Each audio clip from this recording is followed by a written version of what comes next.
What's the lure of Bernie Sanders for America's young?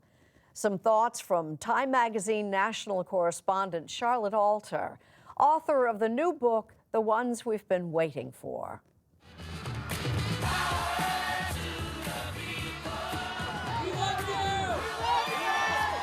After two strong showings by Bernie Sanders in the last 2 weeks, many of you may be wondering why so many young people are enthralled with the 78-year-old socialist.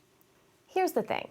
Baby boomers who grew up during the Cold War were taught that socialism led to communism, and communism threatened American freedom. When they think of socialism, they think of the Soviet Union, with its gulags and bad economy. But the millennials who support Sanders or Warren didn't grow up with that history. Mr. Gorbachev, tear down this wall. The oldest of them turned 8 the year the Berlin Wall fell.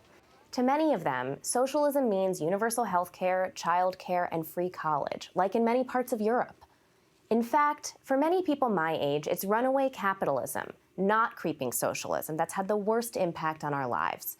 Millennials came of age during the 2008 financial crisis. They're burdened by soaring college debt and can't afford many of the things their parents took for granted, like owning homes or cars.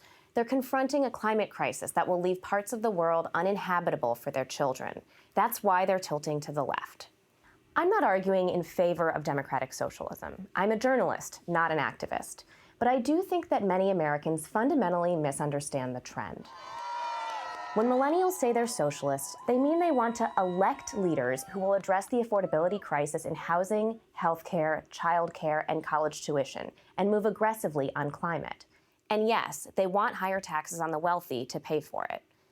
It used to be that the American government was actually ambitious about solving social problems. The progressives started the minimum wage and the income tax and ended child labor. Supported by his New Deal advisors, FDR established Social Security and put millions of people to work building roads, bridges, and schools. LBJ enacted Medicare for the elderly and Medicaid for the poor. We are the only major country on earth not to guarantee health care to all. Right or wrong, those big structural changes Bernie Sanders and Elizabeth Warren talk about so much are just as American as any of those other bold reforms in our history. You may not like what they're asking for, but at least these progressives are trying to meet big challenges with big ideas for a better world.